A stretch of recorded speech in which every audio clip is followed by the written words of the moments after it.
of the Sonoma City Council, Monday, November 2nd, 6 p.m.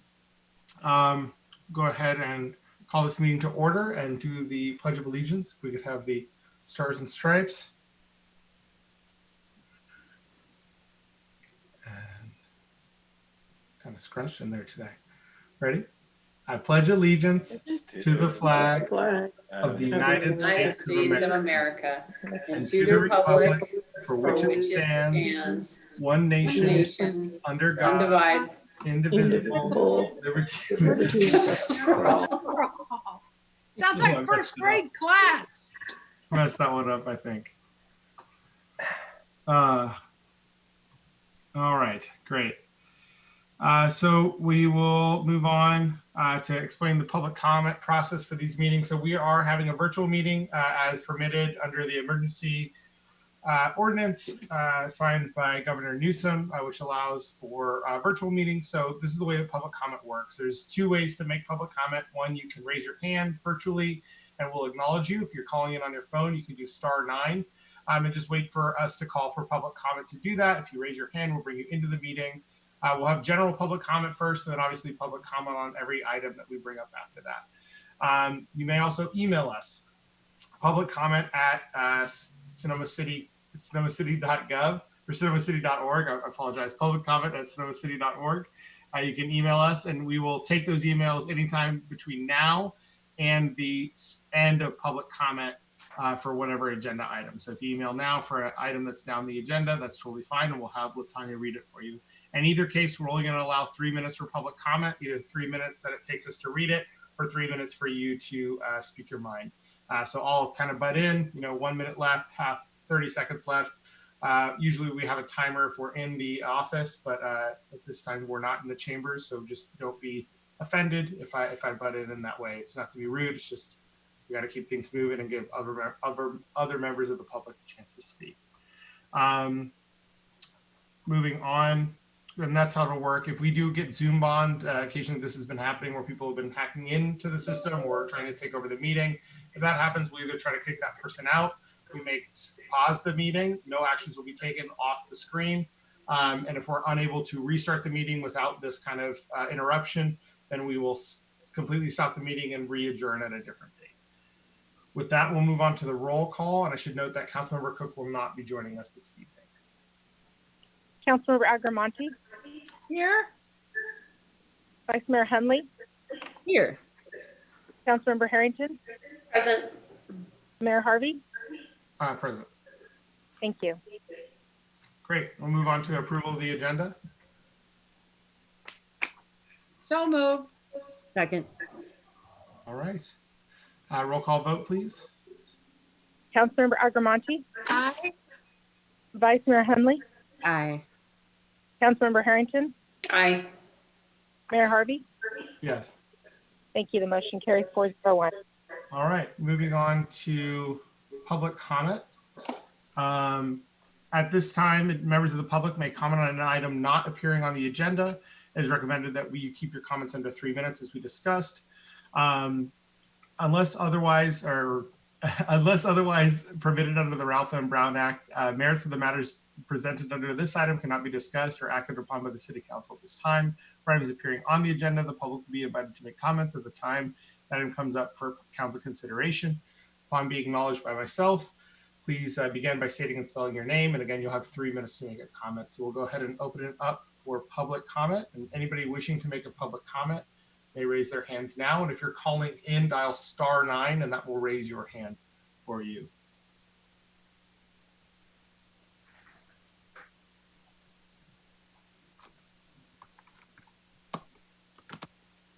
I'm seeing nobody raise their hand. I will go ahead and close public comment. Great. Moving on, meeting dedications. Do we have any meeting dedications this evening? None for me. All right, none. Moving on again. Going on to the consent calendar. All items listed on the consent calendar are considered to be routine, will be acted upon by a single motion. There will be no separate discussion of these items unless members of the council, staff, or public request specific items to be removed for separate action. This time, the council may change the order of the agenda. Do we have any member of council's questions or wishing to pull an item of consent calendar? Yeah, yes, this is Agramonte. I'd like to pull 4.2 just for a quick discussion. Okay, we'll have item 4.2 pulled. Do we have a motion on the consent calendar? Oh, we got to go to public comment. That's correct. So we'll open it up for the public to comment on consent calendar. Public comment is open. Seeing no one rise or raise their hands, I'll go ahead and close public comment and bring it back to the council for approval of item 4.1. So we need a motion for item 4.1, and we're going to pull item 4.2. So move on 4.1. Great. Second. Second. All right. Roll call vote. Councilmember Agramonte, Aye. Vice Mayor Henley, Aye. Councilmember Harrington, Aye. Mayor Harvey. Yes. Thank you. The motion carries 402. And we'll bring the city manager and the deputy finance person up for this item for 4.2. Great.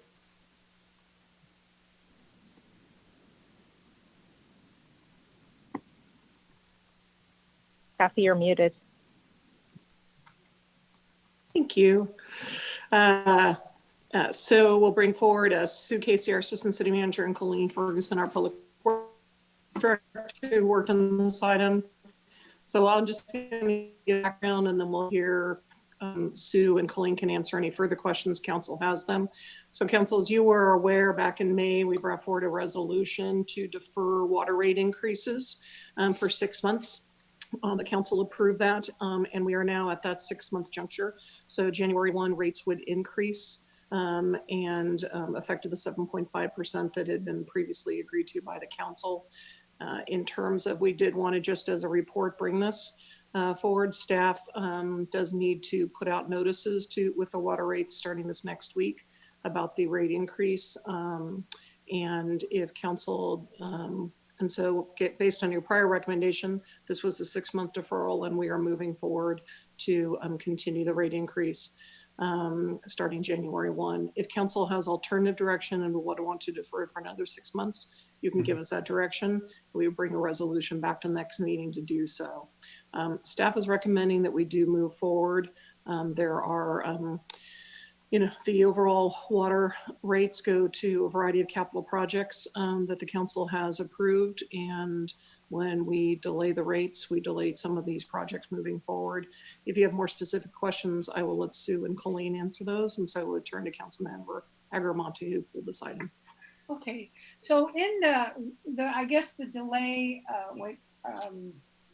deferring the rate increase for 6 months, of course, it's up right now. And the reason I'm asking this question is somewhere, and I've lost it in the information here. I think what I read was how difficult it is for people now being unemployed. All of these horrible things that are happening to so many of our citizens. So those same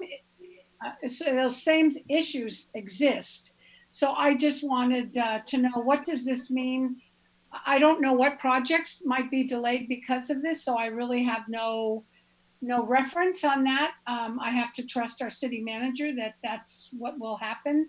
But I just want to know, our residents' positions have not changed. It's still the same, I would imagine. And so I'm just asking that question. So let me just speak broadly, and then I'll turn it to Colleen, and Sue can ask more questions. So there was an executive order that the governor passed in April that basically restricts water shutoffs. So if someone is not able to pay, we can't turn off water shutoffs during the pandemic. So part of what it does is it, those folks that aren't able to do it, we would set up a long-term payment plan. We would not shut off water, and those folks are still protected. But for folks who are able to pay, we're able to continue to move forward and gather some of the cost increases, fee revenue that we need in order to continue to, have the funding come in for the water system. And I'll let Colleen and or Sue add to that. Thank you. Councilmember Agramonte and the rest of the city council, a perspective on water rate increases to keep in mind is that our cost to buy water from Sonoma Water down the Sonoma Aqueduct did go up on July 1st. So our cost increased. Our costs increased. We did not increase our revenue. We delayed increasing the city revenue in response to that increase in our rates. Just all things considered with the pandemic. And while we have delayed some projects, I think of the water system overall as so critical to everyone's lives. And often when we delay a water rate increase, what we're doing is deferring it for people to pay in the future. The water system overall has certain costs to operate. The projects have to get done at some point. So when we make a choice to delay a rate increase, we're just putting it off. And so there will be greater rate increases in the future to keep a viable water system for the city. So I thank you. Thank you so much. Mr. Mayor, could I just make a comment right now? Thank you. So I appreciate the explanation. I agree, but I think I wanted the public to know about what Governor Newsom did. Governor Gavin Newsom signed an executive order that restricts water shutoffs. So that means if even in spite of the fact if we raise the rates, people can't meet them, their water will not be shut off. Is that what I'm hearing? Yeah, for the most vulnerable parts of the population that are not able to pay their water bill, we will not shut their water off. Okay. And that's really what I wanted to hear. So I'm fine now. Thank you, Madeline. It's an important point. Great. Any other members of council wishing to make comments? Are we going to have public comment on this item? We We will. need to. Yes. So do you want to open up? Okay, go ahead and open it up for public comment.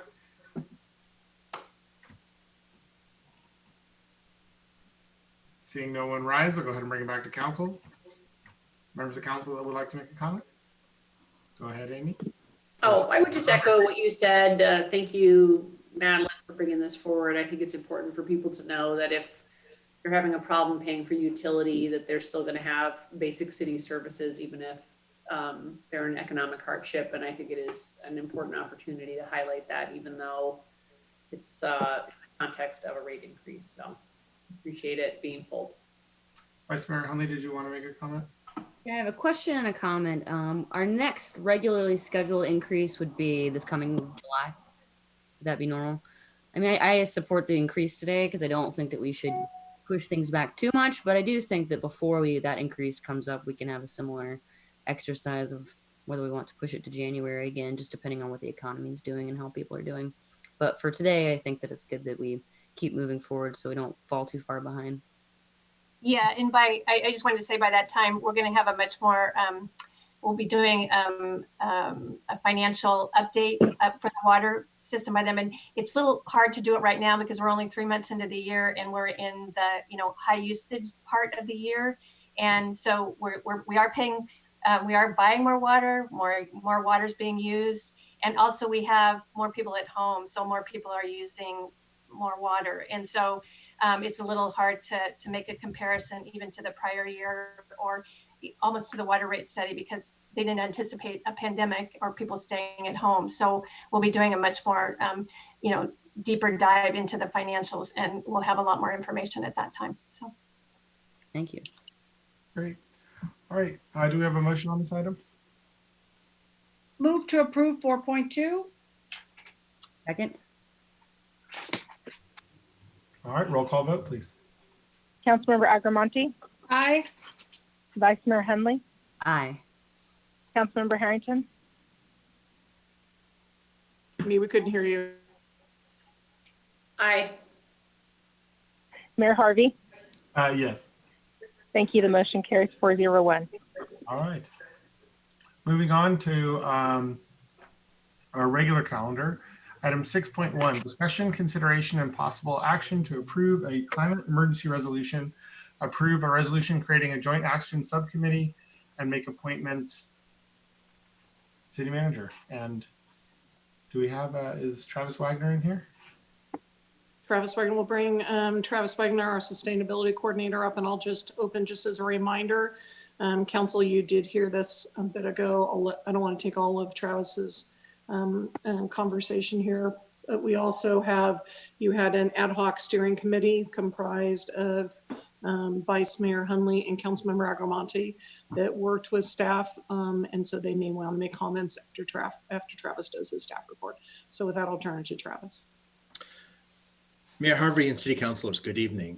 Back on June 1st, the City Council unanimously endorsed the proposed climate emergency resolution, which was a hybrid between the Community Services and Environment Commission's recommended version and the staff's recommended version. The outstanding issue of the resolution was language regarding the proposed Climate Action Joint Council CSEC subcommittee that would guide the attainment of the climate emergency resolution goals of net zero greenhouse gas emissions by 2030 for municipal operations as well as citywide. At the June 1st meeting, Vice Mayor Hundley and Councilor Agramonte agreed to serve on an ad hoc subcommittee to draft the scope and charter for the Climate Action Joint Council CSEC subcommittee, which is on page 13 of the agenda packet, the charter itself. So also in tonight's agenda packet are two resolutions. The resolution on page 14 is the June 1st endorsed climate emergency resolution that now includes the recommended language establishing the ad hoc charter drafting subcommittee. The resolution on page 12 approves the charter of the new Climate Action Joint Council CSEC subcommittee. Staff is recommending adoption of both resolutions. If the council adopts the charter of the Climate Action Joint Council subcommittee, staff is requesting that the council make its appointments for the two councilors. At the next CSEC meeting, staff will request the CSEC to appoint its two members. This includes the staff report, and I'd be glad to answer any questions. Questions for Travis from council? I have a quick question. Great. Go ahead, Councilman. What is the anticipated time commitment for the joint CSEC council subcommittee? Right now, the proposal is to meet up to four times per year. And in the charter itself is the suggested month. So it could be 1 to 4 unless the city council requests otherwise.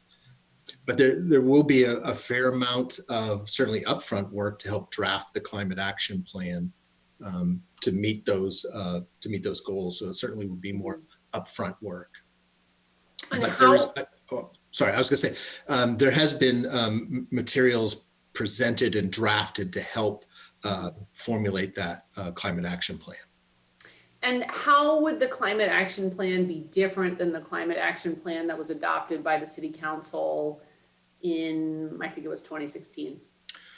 Well, those are really measures of what to achieve. This would go into much more detail about options and specifics of accomplishing them. So if you looked at, for example, is something I'm going to maybe talking about in the future, EV charging stations, all the various aspects to actually achieve those instead of sort of the measures and goals. So let's say EV charging stations, what would be, if that was the project, what is an example of what the subcommittee would do? That's well, that would be to help formulate specific steps to achieve. For example, I'll back up is to establish an overall goal that's specific, and then help identify the specific steps. Obviously, with staff involvement and suggestions of how do we get there. So in that example, it'd be like, we're going to have 3 EV charging stations, and then you would go and do the research about everything that needed to be done to make that happen, or? That would be in part, but it would also be looking at how much is it going to cost? What are the options? Do we do the lower level or the fast charger? Where can we place them? And much more specific. So it's focusing more on the actual implementation and achievement. Okay. And just so I understand, aside from EV charging stations, what's something else that's like a practical thing that would be something they would work on? Well, some of these are adopted in the work plan, but it's really because it's going to be, it's going to be a huge challenge to get the net zero emissions by 2030.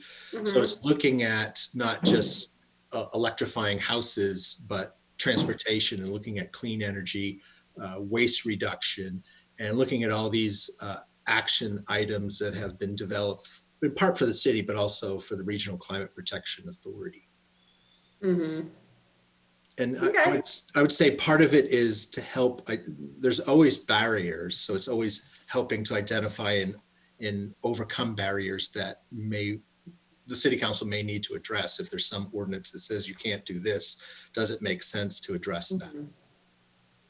Okay, that's helpful. Thanks. Can I add one thing? Travis, is it fair to say part of what you're going to be doing as staff to the commission and to this joint subcommittee is, as you're putting pieces together, they would go to the commission kind of first, and then they'd be coming to the commission and the council kind of for a feedback, and then if things need to be looped back to the commission, they go back to the commission. Is that kind of, or do you see some things may even come to the council? It may go both ways. Some things could come to the subcommittee, the joint subcommittee first, and then go to the commission. Part of it, I think, will be, how clear these things are and how straightforward. And if we think there's broader, maybe policy questions that the council really may need to weigh, want to kind of give some signals early to the CSCC. I think that's it's part of the role of the joint committee is kind of creating some of that alignment.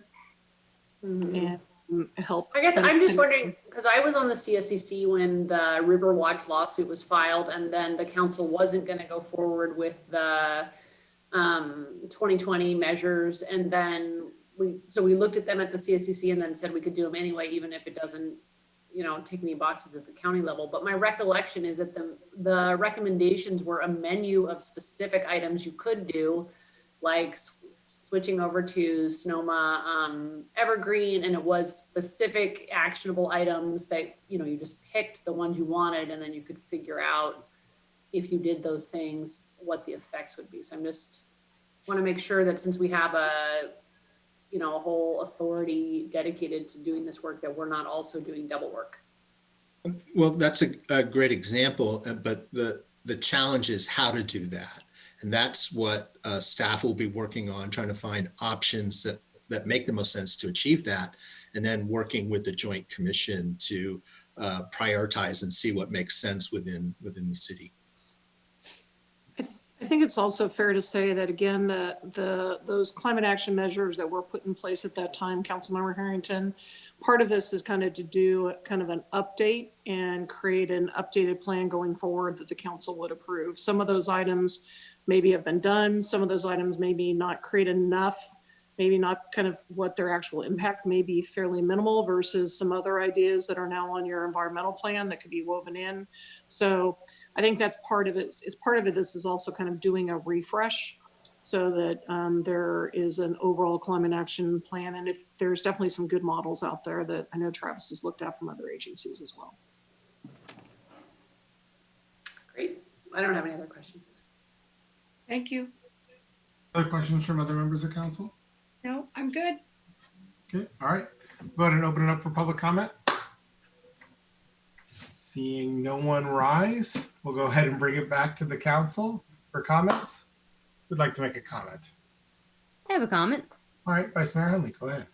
I'm excited to see this coming forward. Back when we considered the climate action resolution, we had the staff draft and then also the student group submission. And one of the things that they had in their resolution was to have this committee to ensure that there was a body that was going to be working on this these sorts of items throughout the year, which, to continually keep pushing ahead on these goals, I think it's important for there to be dedicated people for it. And I don't know when the last time we created a standing committee is, so I think that this is a perfectly appropriate time to have one. Back when we were selecting the items for Climate Action 2020, I remember it was, we kind of had these long lists and we were sort of picking the things that we thought were feasible in Sonoma, but they weren't selected based on impact. And there's a lot of things related to like new construction improvements and that sort of thing, which are all great things. But here in front of us, we have lots of things we could do in town, like more electric vehicle charging stations that would just make a practical impact on it. So I'm excited to be supporting this tonight. I'd be interested to hear who would be interested from the council of serving on it. Well, this is Madeline, and I am encouraged as well. And I know that one of the important things, and I don't know what we refer to it as, but our new construction with EV, I forget the terminology, hookup for homes, new homes. I think that's a huge accomplishment for the city of Sonoma. And there are other things within the findings of the work that's been done. And I'm just really, I'm really excited to move forward because I think this is probably one of the things that could save the planet. Yeah, I'm extremely encouraged that we're doing this. I've attended some of the meetings that they've done in Santa Rosa. They have a standing committee there. So excited to get one started here. And, I think Sonoma kind of led the county at the beginning of this by, hooking up to Evergreen and 100% renewable fuels and changing our lights to LEDs and the rest of it. But I think there's ways where other cities have started to kind of move ahead. And it's great to be in this place where we can draw on so much information from around the county to really kind of bolster what we're doing here. And there's a lot of exciting technology that's kind of right on the cusp or coming online that we can start to take advantage of to really kind of trim back the amount of greenhouse gas that we produce. This is an extremely important thing. I'd love to serve on the subcommittee if council would have me. I think I can bring an interesting perspective, especially with regards to waste reduction and composting, just kind of with my expertise working with Recology Sonoma Marin. And I'm also on the Regional Climate Protection Authority, but if there's other members of council that would rather be, that would be totally fine with me as well. Councilmember Harrington, did you have comments?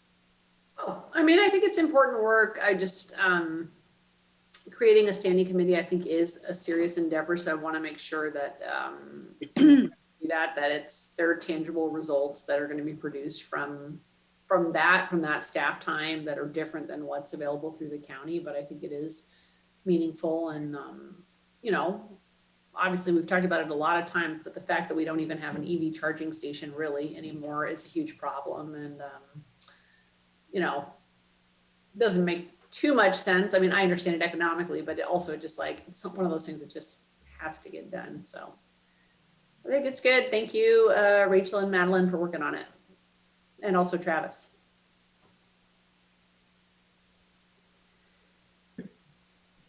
So Mayor Harvey, the motion would be there's two resolutions to approve and look in our city attorney, but I assume you'll want them to both to be done separately.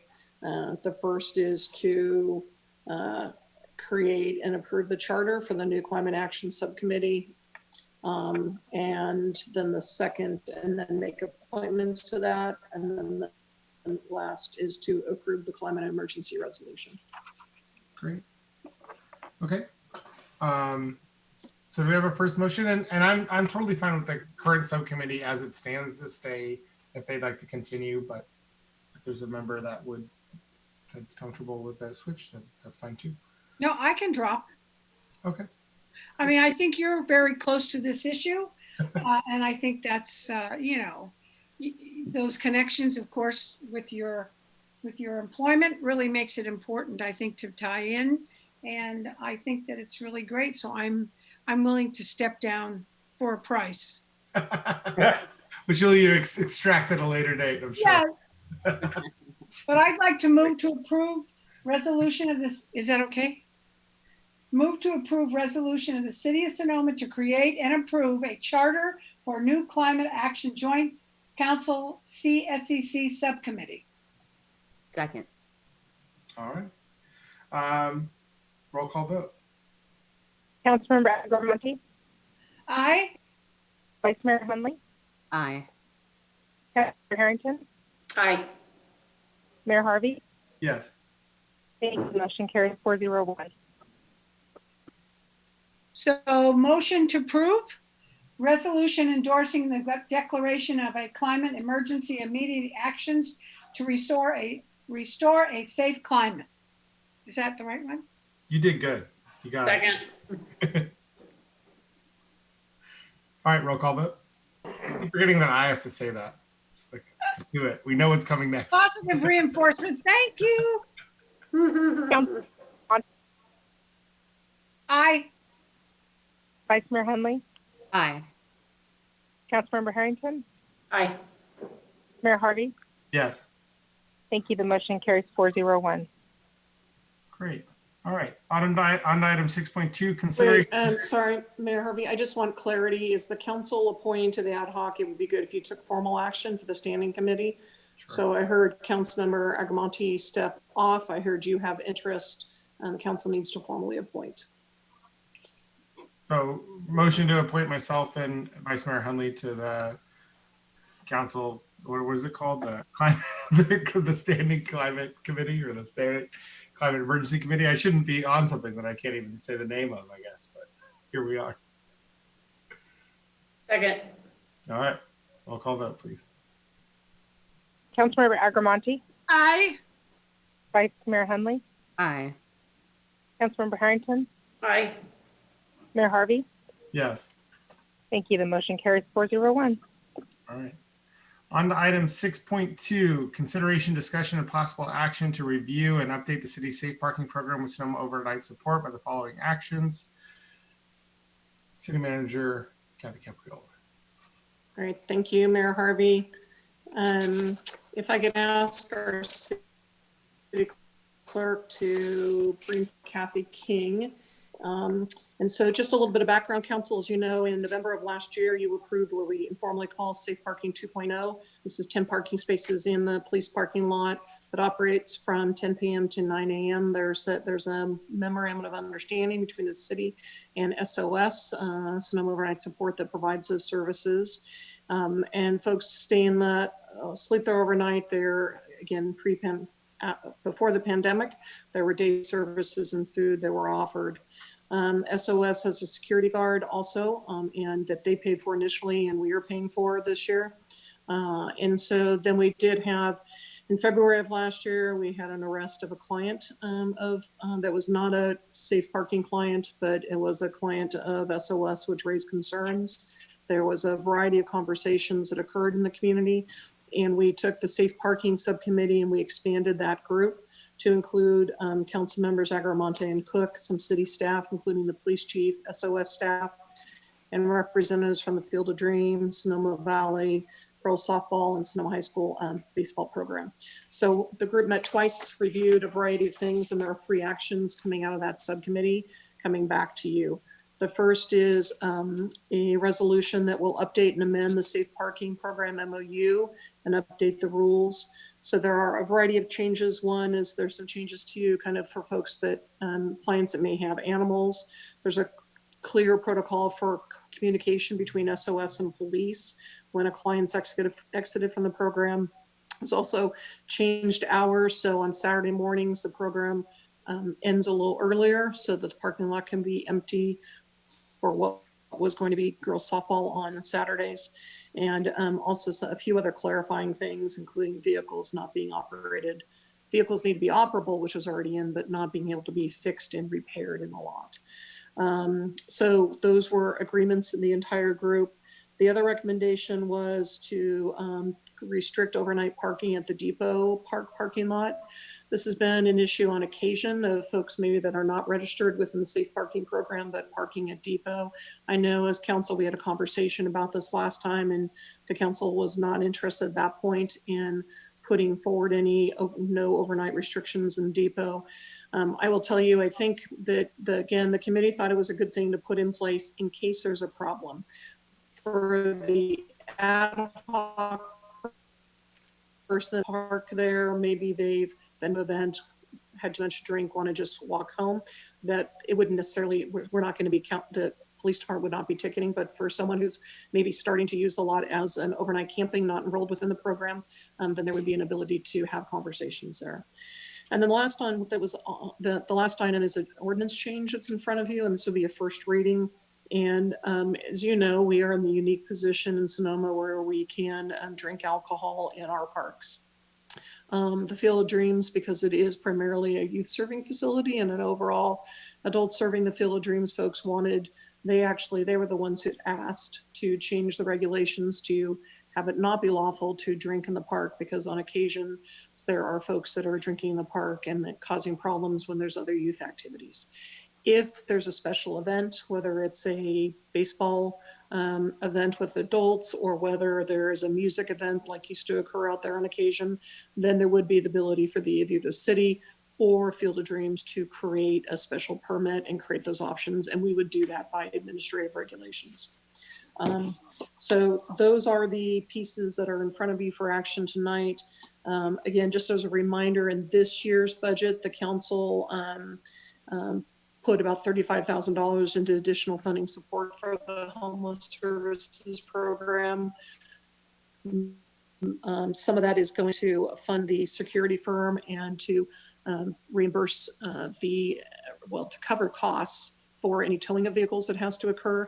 And then there's also a variety of support for kind of pandemic related costs. So Kathy, could I interject?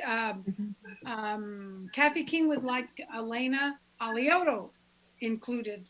So I guess she's been trying to get in. Okay. Thank you, Madeline. Thank you. And Rebecca, if you could pull Elena Aliotto is their case manager for SOS. In addition, the city through the Prior Redevelopment Agency provides $30,000 a year. I just want to take a brief minute to thank the team that was involved in this. So Madeline Agramonte and David Cook are our council reps. Police representatives were Chief Rodriguez and Steve Lucchetti. From SOS, Kathy King, the executive director, Judith Walsh, one of their board members, and Dan Kahn, also staff, but also representing someone who was previously homeless. And then Field of Dreams, there was Marty Herrick, Ross Montgomery, Joe Kaiser, and Richard Gertzen, and John Kersey from the Sonoma Valley Girls Softball, and Rich Blanchard from Sonoma High Baseball Program. So with that, I'd be happy to answer any questions. I did think that maybe before questions, I did ask Kathy maybe if she wanted to give just a brief update in terms of kind of numbers and status of the program. Again, as you know, some of their operation has shifted because of the size of the Haven with the pandemic does not allow the services really to be offered from that facility. But I'll let Kathy go through the updates on those items with you. So with that, I'd like to, if it's all right, pleasure of the council, turn to Kathy King to have her as our partner provide you an update. So I think she's not in. Oh, okay. Well, looks like she's in. I could be wrong. Oh, okay. Kathy, if you want to unmute and provide an update to the council. Am I in? Am I just not in? You're not seeing me? You're in. We're not seeing I'm you. not We all can hear dressed you. up. Okay, We'd love to see you if you want to put your video Okay. on. I'm in. Now I see you. All Hi. right. That's Great. Good evening, Mayor Harvey. Good evening, City Council people. Thank you for this opportunity. I want to give a little update. And the reason I asked Elena Aliotto to be in on this because she's the case manager that was vetting everyone and screening everyone and has done that for the past year. And she can speak to any questions you might have specifically. But just to give you a little background, safe parking, the numbers in August were 16 people self-identified as living in their car. In September, 17. And just got the October numbers, they're 20. We currently have 7 people living in their cars in front of the Haven that have been vetted and cleared. 2 of them are fire victims. And we had someone else today that came and signed up. All of our case management is being done at the Springs Hall, and they're filling out their paperwork, and then Elena will vet them to see if they're good candidates for being into the parking lot. So that is that. And then what Kathy was saying, the security people go 3 times a night at different times, just so people don't get lulled into, knowing when they're there. And then I send that report to Police Chief Orlando and to our Deputy Steve Lucchetti once a week. And if we have any problems with anyone in the parking lot, then we directly contact them and we work together on that. And Elena, there has been no problems for parking clients in the past, I would say since the beginning of the year, since we instituted it. Elena, do you want to say something? I would just like to add that for all the overnight programs that Sonoma Overnight Support has provided, the safe parking has been the most seamless. There's been the most cooperation among the people there. We had one glitch that was way back in springtime, early spring. It might have even been the beginning of the year. And once we got, excuse the expression, rid of that person, then everything went back to running very smoothly. And I just wanted to add that because we've had different programs, Winter Shelter, we've had the Haven being a shelter, and those have brought all kinds of challenges. But safe parking has really run by a very good pace and response, I feel. I'd be glad to take any questions if you do have them. Yeah, do we have questions? I'm sorry. There's seven cars, but there's a couple of couples in the cars, so there's 9 people. And there sometimes people try to park their oversized vehicles or their trailers, and we don't allow that. And then sometimes there's cars that don't that are inoperable that people are in, and we've had cars towed. And so we've been on top of it. There's also a staff person that checks every morning. The staff person checks at 11, and then the monitor for the laundry and the showers also checks. And then we make sure that the area is clean. We have a porta potty. The money the city's giving us directly is for the safe parking patrol. That's $12,000. And then for the staffing, and the rest, it comes out of the city budget. So that's where we're at with them. And I'd be glad to take any questions. Questions for Kathy King? I have a question. This is Rachel. So the changes that we are looking at tonight with the MOU and parking restrictions for depot, and then starting this amendment of our ordinance about consuming alcohol in Field of Dreams except for permitted events. Are these changes that are actually helping you all do what you're doing, or neutral, or are they making it harder, or would they make it harder? I don't think that, the no drinking, it's really not the people in the cars that are drinking, frankly. There's crowds of people on the lawn drinking, and I think that's the objections for the people that have the, playing softball or doing the practices. And the hours are a little difficult, having people come in late at night, but people are used to that. And the others, Depot Park, but really it wasn't any of our people that were parking in the Depot Park. It was people that might have been intoxicated in the city and parking there. So there's always been enough space. We also do not park, the cars park in the middle. They don't park in front of the dog park. We've had no complaints from the dog park. That's huge. And also they don't park along the lawn area. They park in the middle and they park in front of the Haven. So that's there. I would say, it's not neutral. It helps. We also set up a no trespassing sign to help to make sure that people don't hang out there, and that's been helpful. So I don't say they're neutral. I think they add to the MOU, and we're willing to agree to those changes. Yes. So Kathy Capriolo, may I ask a question with respect to drinking? So what the parents of Field and Dreams, I know when we used to go to the games and stuff, people would drink beer in it. Well, beer, I guess. So how does that apply to the parents that are there? It would apply to parents as well. And my understanding from Field of Dreams is that they tell coaches don't allow it. They tell parents don't allow it, and they have enforced that. Thank you. So Yeah, and maybe just one other comment I would say, because it was myself and kind of Erica Jacobs facilitating the 2 meetings of the group. I think it was really good to bring everyone together, have people learn about each other, their interests, what their needs are, how the operations worked, and then the recommendations again in front of you were agreed to by all the parties. I have another question. The start time, 10 p.m. That was the existing program. Why do we have that so late? Because the Field of Dreams wanted everybody out of the park. They didn't want anybody in the parking lot if they still had games, even though it's dark. And then because of any events that were happening at your, what do you call it now? I'm sorry. Yeah, it's City Hall. This was more because of meetings in the council chambers. So city council meetings, CSCC meetings, planning commission meetings, design review, other meetings that happen. So the issue was a lot of times those meetings are not finishing till 10. And for members of the public that are attending those public meetings, we wanted to make sure that there was, parking room available. So it was less about Field of Dreams. It was more about kind of the public use and citizens coming to participate in public meetings.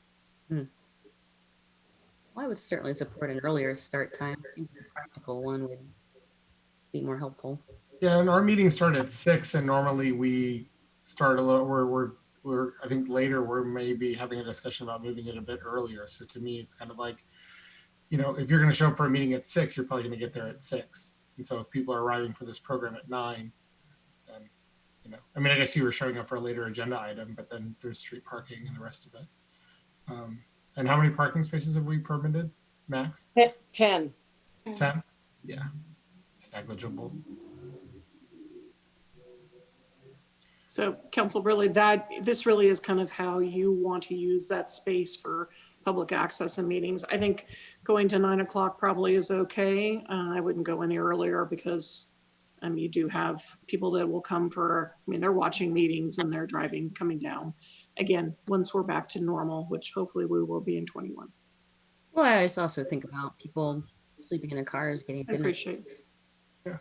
Yep, I appreciate People that. with kids and stuff like that are sleeping in their cars too. Right. And a lot of people have animals. People that live in the cars, they're choosing not to go into shelters during the winter, and they're choosing to be in the car with their pets or with their significant others, and they don't want to be separated. So they're a different type of homeless person that take care of one another and help one another, but they are not your mainstream homeless, chronically homeless. They're in their cars. A lot of them have part-time jobs, or one of the couples has a part-time job. So these are people trying to get out of being homeless, and we're still providing services out of the Springs Hall to try and help those people with case management from the not only Elena helping them, but they are the health center has a case manager there every day.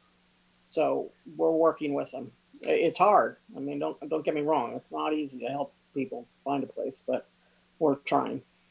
What time do similar programs start in other places? Do we know? We don't know. As council knows, these programs really didn't exist before we restarted this program in the county. And I think there may be some programs that now have started. I don't know the timing. Okay. Other questions for Kathy King? Yeah, I do have questions. Kathy, I have the new budget. I have to assume that everyone got the new budget for the Haven. Could you go down the list of what you pay for and how it's paid? The safe parking, towing, $1,000. That's just a pool of money in case you need money for towing. Right.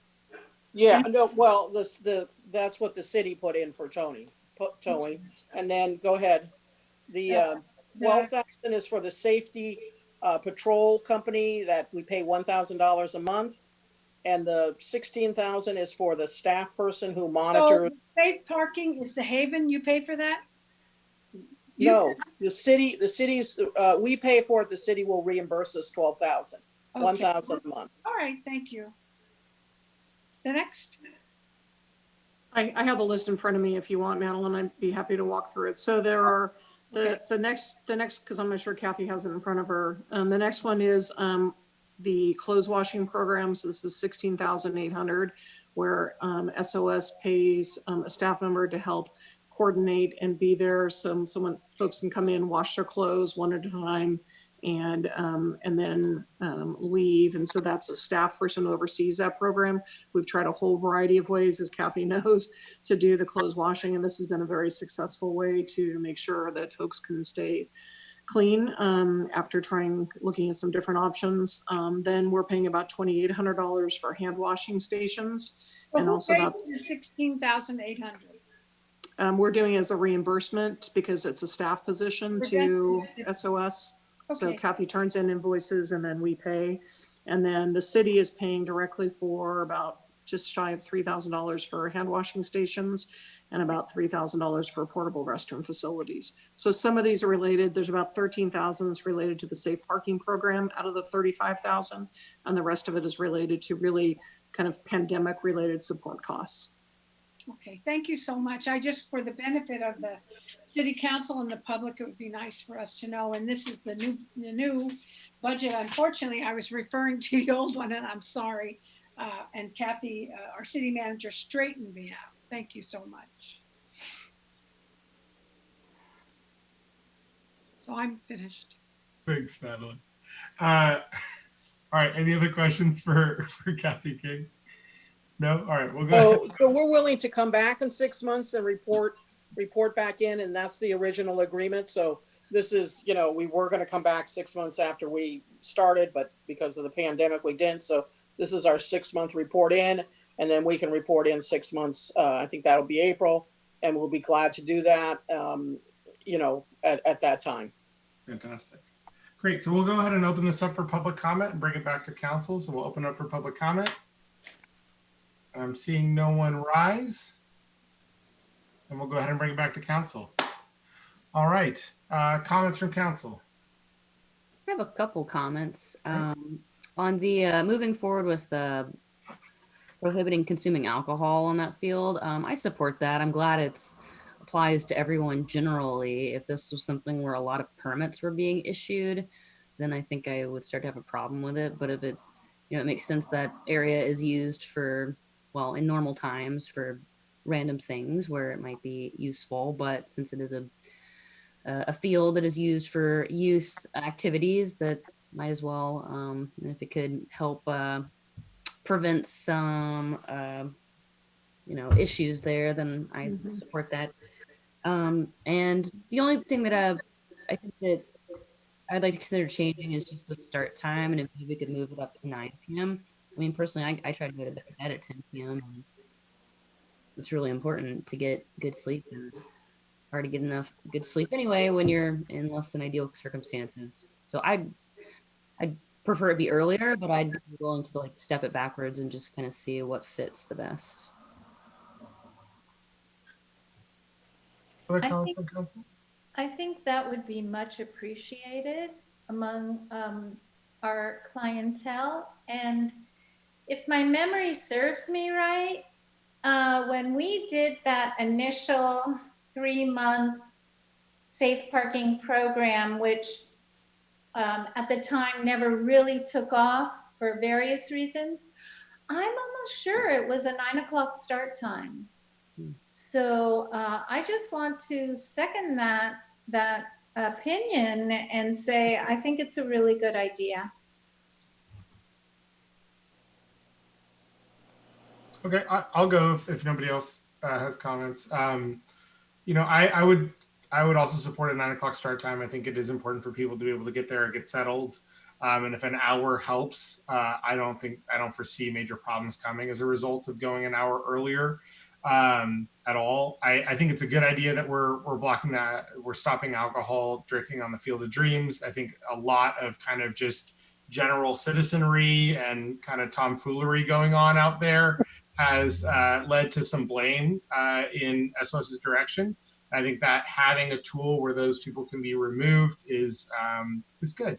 And maybe they'll go do that somewhere else. And I think that that's quite good. I think that Kathy, you've done a good job, and the organization has done a good job over the last few months since we had the large town meeting of really keeping that place really tight and clean and safe, both for the general public and also for the members of the safe parking program. And I think the security will help both, right? Because we know that, people that are unhoused are also at severe risk of harassment and the rest of that when they're sleeping in those kinds of situations. So I think that that's helpful in that way as well. And very glad that we were able to get the washing machine and the showers over at the Betts Hall and the rest of it. That was critical at the early months of COVID. So I thank the city manager for her work there to get that done. I'm supportive of this. I think we should go an hour earlier and would take comments from the rest of the council, or we could go for a motion. Up to you guys. I'm sorry. Go ahead, Amy.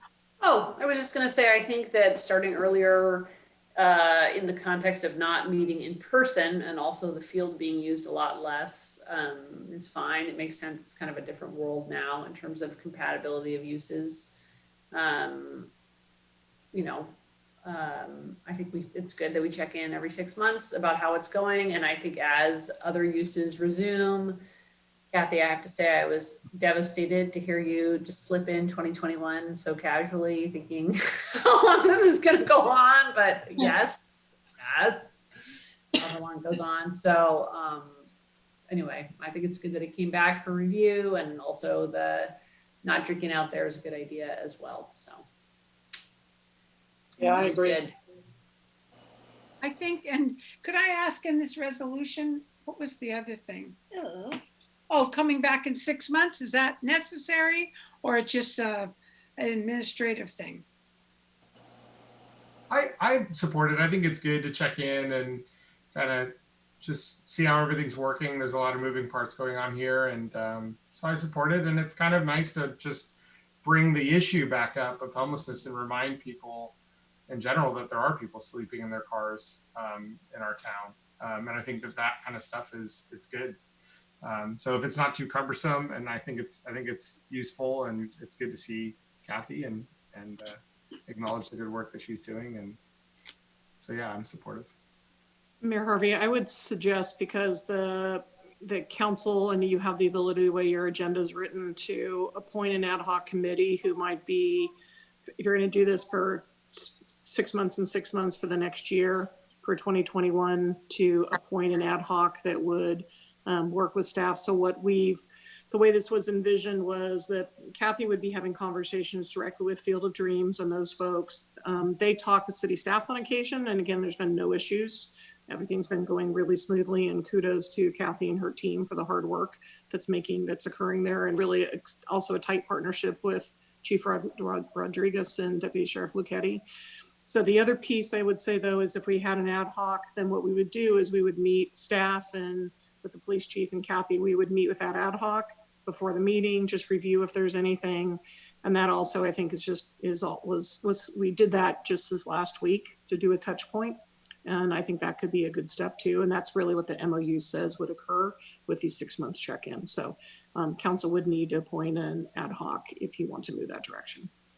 Or staff could meet and we could just bring it. So it's really the pleasure of the council. So I would volunteer for that. Great. I would support you on that ad hoc as well. Is there any other member of council? But I'm going to be drinking after 9. I'm sorry. It's not on the field. I would be happy to be on this subcommittee too. Okay. Good. And I like the word tomfoolery. Yeah. That was good. Going in there. That was really apropos. Thanks. All right, great. So do we have a motion on this? Can we just do a motion to approve staff's recommendations and do all of them together, or do we need to do them individually? We are amending the resolution to go to 9 p.m., right? I think they should be done individually. One includes an introduction of an ordinance, for example. Jeff, you always want to go individually. All right. So I guess the first one would be I'd like to make a motion to approve a resolution authorizing the city manager to execute an updated memorandum of understanding with Sonoma Overnight Support that would add rules and clarifications to the safe parking program and the police department parking lots as amended by our discussions tonight. Second. Roll call vote. Councilmember Agramonte, Aye. Vice Mayor Henley, Aye. Councilmember Harrington, Aye. Mayor Harvey. Yes. Thank you. The motion carries 401. And then I'll make a motion to approve a resolution of the City Council of the City of Sonoma establishing parking restrictions in the Depot Park public parking lot. Second. Okay, I'll second it. Thank you. A new trend going on. Nobody wants to second anymore. Go ahead, roll call vote. Councilmember Agramonte, Aye. Vice Mayor Henley, Aye. Councilmember Harrington, Aye. Mayor Harvey. Yes. Thank you. The motion carries 401. Finally, I'd like to make a motion to have a first reading of an ordinance amending the Sonoma Municipal Code in section 9.36.020 to add language making it unlawful to consume alcoholic beverages at the Field of Dreams Park. This constitutes an introduction of that ordinance. I would like to introduce. Second. Roll call vote. Councilmember Okay. back. Councilmember Agramonte, Aye. Vice Mayor. Aye. Councilmember Harrington, Aye. Mayor Harvey. Yes, indeed. The motion carries 401. And then, I'm sorry, Mayor Harvey, and then I believe, Jeff, what I heard was kind of consensus from council, and I'm looking for consensus or not. We need to take a vote to appoint Vice Mayor Henley and Councilmember Agramonte to the ad hoc subcommittee. I'm hearing Madeline, do consensus. you want to nod? Oh, move to approve or say yes. That constitutes a nod. That's legally a nod. Oh, I'm a shenanigan. What was that other one? Tomfoolery? You're a tomfooler? Yeah, I'm a tomfooler. There's one guy, Tom. Madeline's always fooling him. All right. All right, great. Wonderful. Moving on. Item 6.3, consideration, discussion, and possible action regarding implementing a council policy that no new city council business be considered after an established time and discussion about an earlier start time. Kathy Capriola and Rebecca Barr. Great, council, as you're aware, at our quarterly agenda, this request was brought up by Councilmember Harrington to look at potentially creating a threshold time when no new items would be considered or council would consider if you want to consider any new items on your agenda. So this is a standard practice that many cities do. I want to thank our clerk who did put something out, and it looks like almost 43 cities responded to a question she had that they do have an end time, but it can be passed, kind of bypassed by 4/5 vote of the council. You can decide how you want to do. So that's one of the questions. Do you want majority or do you want a super majority to determine if you are going to go longer than whatever X time? And during the conversation, the quarterly, you also talked about whether you wanted to maybe have an earlier start time. Again, the world of Zoom making things a little different, and don't know whether this would be something during the pandemic or once everyone is potentially going back to work and that type of thing in a different way, whether you'd want to change it. But at this point, one other thing I would say is we've aligned all the commissions now to start at 6, similar to the council, because there was always a confusion about what was starting at 5 or 5:30 or 5:30 or 6. And so over the last year or so, we've just aligned them all. Not that it matters, but I throw that out to you as well. Anything else, City Clerk Barr, to add? Nope, I think you covered it. Okay. So I would turn it to the council for you to have a conversation. I'd turn it over to Councilmember Harrington in case she wants to make a comment about this. I guess I would just say that I think one of the thoughts I had was, what if you were, I'm an attorney, so what if you were in court, but then it was 10:30 at night and the judge had to consider all of your legal arguments and then make a decision that affected your life? It would be not great, because that is not when people are their freshest. So I think given the seriousness of the things that we discuss, they deserve people that are fresh-minded, and I think some members of the council maybe better at that than I am, but after I get up at 6 in the morning and go all the way through, by about 9:30, I am pretty mentally taxed, and it is really hard for me to consider something novel, in depth, and make decisions about it. So I would like to at least have a check-in so that we know that whatever is in front of us is getting all of our full attention and full consideration. And that was my reason for bringing it up.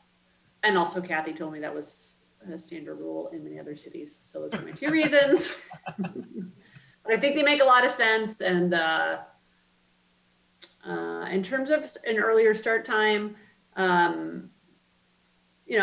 would, it's up to the city staff probably about what, if it would be hard to change it, but I think that many people can participate in the meeting from work if they're still there, or from home more easily now through Zoom by having the meeting on. So I think we used to start at 6 so that people had a chance to get home from work and then come down to the meeting. So I think we could do that, but the later it is at night, the less mental focus I personally have. So just one other thought, if I could add in, maybe something to you consider, and before you ask questions, talk about. The one other thing is, the meetings have been at 6 o'clock for a long time. So if there is a change, one concern I would have is people coming thinking they're going to speak a general public comment, and it's 5:30 and you've gone through public comment, they're arriving at 6. So I do think that even if you change it, maybe for hopefully the next 6 to 9 months, the pandemic lasts, and then you revert back. I think that you've got to be ready to kind of stay with this for some period of time. Mm-hmm. I think it will be confusing if you switch back. And I do, because we do public comment at the beginning of the meeting, I think you could have some outfall on that. So I just want to bring that up as part of a consideration for you to chew on. But we could remedy that by, having this change at a certain date, several months in the future, and we could be advertising that on this date it's going to be changing, and people would understand. And then, we could even, if we really wanted to remedy that, we could add a public comment, or we could do public comment after the what do you call it, consent calendar, or we could add a public comment at the end that's scheduled for, a few meetings. We used to have 2 public comments, but we got rid of the other one in maybe 2015. Yeah. So we could bring that back for a short period of time. I think, long term, I wouldn't want to have 2 public comments forever, but for a short period of time, just to, we want the public to understand that a lot of people are newcomers to the meeting, and they'll just talk to their friend like, oh, what's it start? 6 o'clock, and they'll go. So I just think I think that's a good point, Kathy. City Manager Capriola. Great. And then, in terms of the decision point about super majority versus majority, I mean, I'm comfortable with majority myself. Yeah, me too. I think if it's a check-in, it should be a simple majority for sure. That feels more like a check-in than filibuster proof majority. All right. Other thoughts, comments here? Well, I have comments, but are we going to do public comment? Okay. Cool. We'll switch to that. So we'll go ahead and open it up for public comment. See if David's store rises. Looks like a no. We'll go ahead and bring it back to the City Council and comments. So I like the idea of having this check-in at the end. I think it'd be good, and I think it would also perhaps motivate everybody to be more efficient with our meeting time. I don't support starting the meeting earlier. I mean, we do sometimes through the closed sessions, but I work till 6 on most days, and whether it's people in the public or people who are going to be future city council members, I think that the closer you get to normal standard working hours, the harder it is. And I think it's hard enough even now to have a normal job and be on the city council. So I think that we have to stay out of the traditional workday, even though a lot of people don't even work those hours. But it would be difficult for me to start that early, regularly. That's a fair point. Other members of council want to make a comment? Great. I mean, so for me, I'm very supportive of this. I think it's a good idea to have a check-in. We got to talk about time because it kind of leaves it blank. I mean, when would we want to check in? 9:30, 10 o'clock? I think I would pick 9 because I think 3 hours is like a solid chunk of doing very productive things. And like I've noticed over the years, after 9, things start to decline. After 10, it's just very difficult. Yeah. But we do Also- have to recognize as a council that if we're going to do this, we're paring down the size of the meeting. So we kind of have to adjust our thinking about what's going to happen, or at least, calm down our comments or whatever it is to try to make sure it's going at a quicker speed. The negative I feel about this is I've been on some boards where there's important discussion going on. I'm not saying council would do this, but people are so interested in getting out of the meeting that important discussion is kind of quelled and stopped. And I think that is a negative outcome of this. Could be a potential one, but it's just up to the council to not do that. Well, the idea I had, and I don't, was that we won't bring up a new item after 9 without a vote. So if we're having a robust discussion at 8:45 and it goes till 9:30, it's just that we're not going to move on to the next item without deciding. So I wasn't thinking that the meeting is over. It's just no new items after 9. I also like the idea. I agree with you, unless, of course, then I guess we have to be cognizant of parts of the agenda that are time sensitive, that we shouldn't leave them to the end of the. Yeah. So would this be like a 9 o'clock, don't start any new items until, so it would be just that, or would there also be like then another one that was like, we're not going to go past 10 unless everyone says we can go past 10? I hadn't thought of that one. I just sort of thought like if you're on an item, you would close it out but I know for obviously for public hearings, we all know that we've continued those when they've gotten really late. What's the rule on that, Jeff?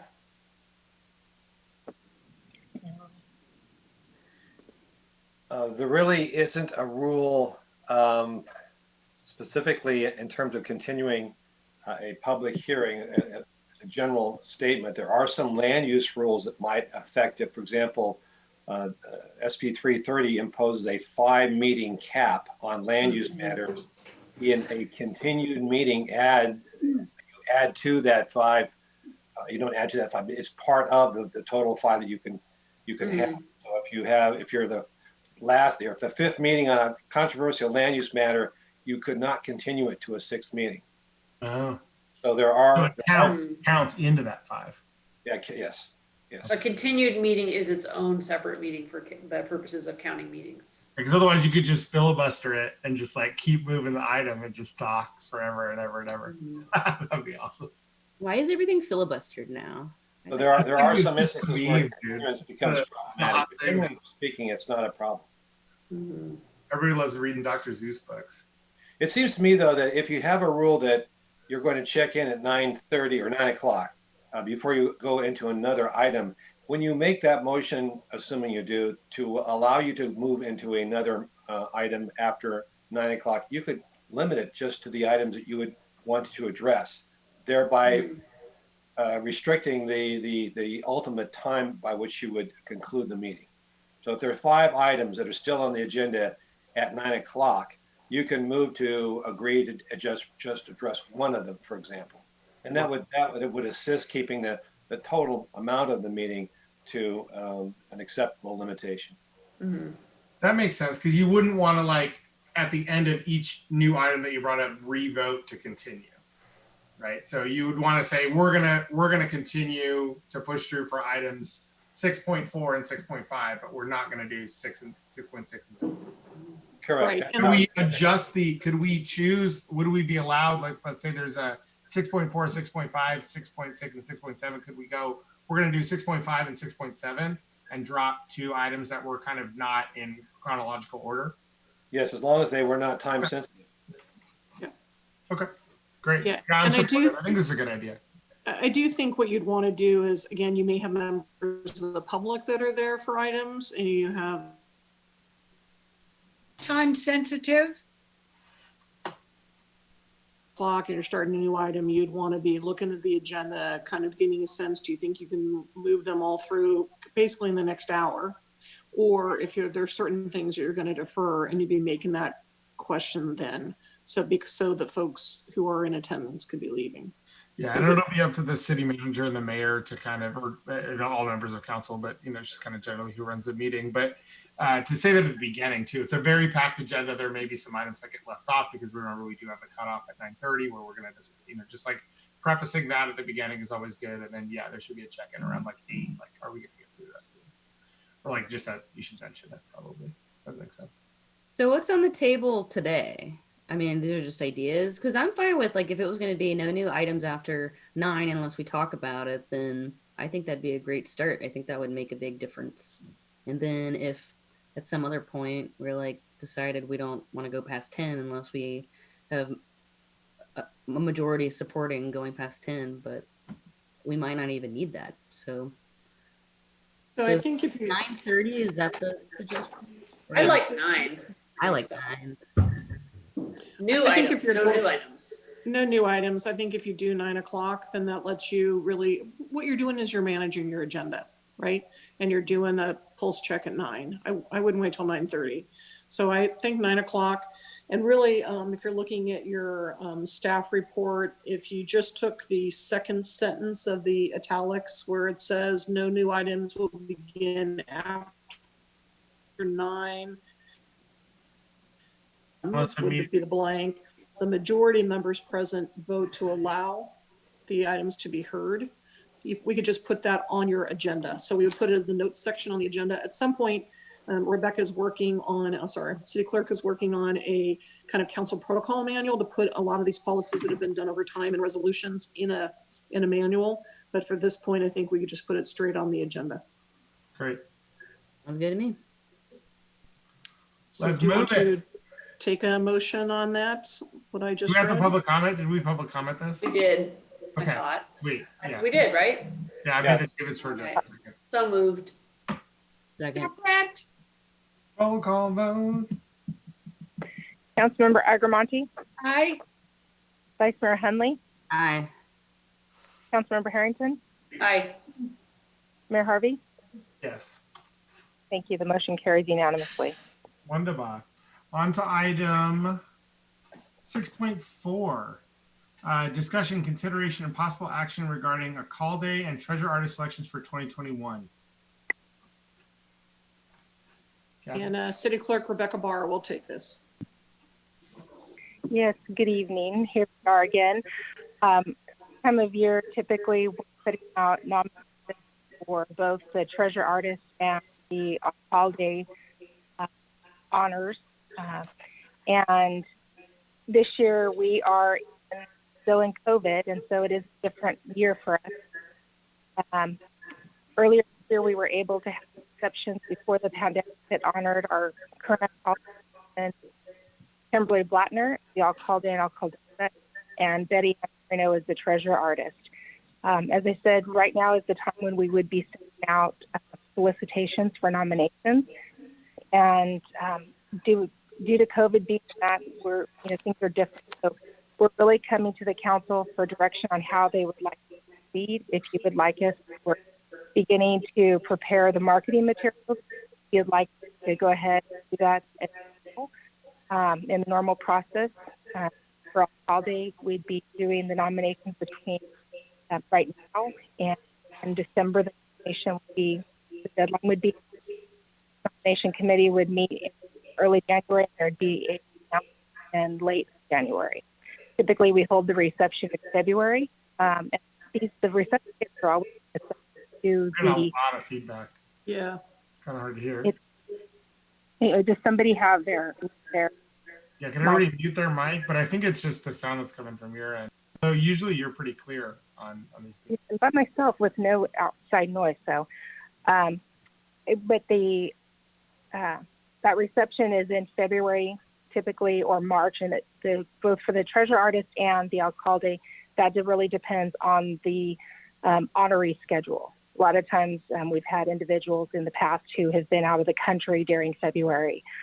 So we've had it in March. We've also changed it to January. It really just depends. It's usually the first time period of the year. Right now, we're looking at COVID still being in place. We haven't seen anything that says we're going to be able to have large receptions or any kind of gatherings over, I think it's still at 12 individuals, if I remember correctly. And we're a very short time away from February and January. So it's really, we'd like to ask council how they would like to proceed. We have received input from members of the public, which were sent directly to each of the council members and also posted on our public correspondence, making a suggestion that we maintain the current honorees for another year because they were not able to do the majority of the events that take place, the city party, the 4th of July parade, the stomping of the grapes, or the ringing of the harvest. So at this time, staff would really like to attain council's direction during these unique circumstances of how you would like to move forward. And that's my report. Thank you so much, City Clerk Barr. Go on. Do we have any questions from the council on this? No. No? Okay, great. So we'll bring it out to public comment and then we'll make council comments. Bring it out to public comment. Public comment is open. Seeing no one rise, we'll go ahead and bring it back to council. Do we have comments from council? I have a comment. I absolutely think this makes sense. I mentioned to Kathy with respect to the Catalyst Foundation. I did not know that the Blattners were involved. All of a sudden, I have sort of like a public release. So it's a shame. And I know Logan, our mayor, is involved, Rebecca Hermosillo and others. I've spoken to recipients of these grants, but I've never heard anything about it. I understand it seems as if it mirrors something that took place long ago, and I was just looking for it. There's a newsman, his name is Somerville. His father was a very famous philanthropist, similar to what this Catalyst Foundation or fund does. It's quick. It just, you have a need, we'll take care of it. And I think it's a wonderful idea. And for me, I didn't know about it. And so I'm glad that the Blattners are very seriously involved with it and others. Thank you. A couple comments. This is mostly about the treasure artist, but I guess it could apply to both. I just think we have a lot of amazing artists in town, and this big honor every year. It's really exciting, and that next year another person gets honored. And I always figured that 2021 was going to be like 2 years in one, where it's like you kind of celebrate the things you didn't get to celebrate in 2020, and then you also get a new year. So I mean, I think it would make sense to have new people selected for both, but I don't really have very strong feelings about it. I do think that if the council decided not to pick a new alcalde or treasure artist, or rather allow the new mayor and or the CFAC to pick the new people, then maybe it would be a good time for the council to have a discussion about these two particular programs. And because I don't think that's happened in a while, and particularly the alcaldes, I find it interesting if you look back to the beginning of the program and to where it is today, like it's evolved a lot, and like different kinds of people are being selected now versus who was selected in the beginning. And I think that there could be perhaps problems with the existing procedures that result in a lack of diversity in the choices. So we don't pick new people, that's fine. And maybe it's a great reason to go back and look at it and decide what the point of it all is and what our goals are. I mean, I kind of think that, for receiving this honor, part of it is the fun of, getting to participate in a lot of ceremonies. And I know for me and my alcaldesa, we did, like as many social events as possible together. And that was really fun. Sorry, Logan. And so I think it kind of makes sense to let everybody have a second year in this weird time. So it's like, well, maybe you didn't get to have all the fun, but you got the special honor of being the only ones who got 2 years. And hopefully that makes you feel a little bit better. Because I mean, I think people, obviously, there's many bigger fish to fry, but in these honors, people got gypped. So you know, and I think both our treasure artist and our alcaldes and alcaldesa are outstanding, really nice people. And so I would support it. Yeah, I would support waiting and keeping the same people on. I mean, you know, with Hula Mai, there was an opportunity to learn about hula and do some of that kind of stuff, and that all got completely shut down. And with the Blattners as well, I think, you know, part of these honors is getting out in the community and being able to do as much work as possible and kind of being able to be celebrated. And I think the next year person, even if we appointed a new person, we're gonna have a new person who's kind of like having a sort of disappointing year. So with the chance that maybe we're able to open up a certain amount, I think it would be nice to give that to the person who, the folks who didn't really get a chance to experience the positive benefits for that. And if it's not, then we haven't, you know, subjected another honoree to the same sort of like zero. I mean, like having a celebration for your big thing with 12 people is like not super fun, you know? So I think it is about honor, and it's about being able to get out in the community. And I think I agree with Vice Mayor Hundley that looking at the programs and talking about that would be a useful piece of council's time for sure. But I think with regards to this situation, I just think that we should keep the same people on and allow them the chance to have another year where they can really use that title and that position to the best effect. I mean, I wanted to learn hula dancing really bad this year, and it didn't happen. And you know, there was a lot of negatives that happened this year. So I think that giving the chance for these folks to continue on and do good work in our community, and maybe have a year that's a little bit less impacted by COVID. And if not, then they got 2 years, and that's a different honor. And we're not, you know, squashing somebody else's, you know, kind of honor time. So. I'm sorry. Oh, go on. Done. I have a last comment. I have a last comment. I was comparing Sonoma Valley Catalyst Fund to his name, and now he's deceased. Bill Somerville, president and founder at Philanthropic Ventures Foundation.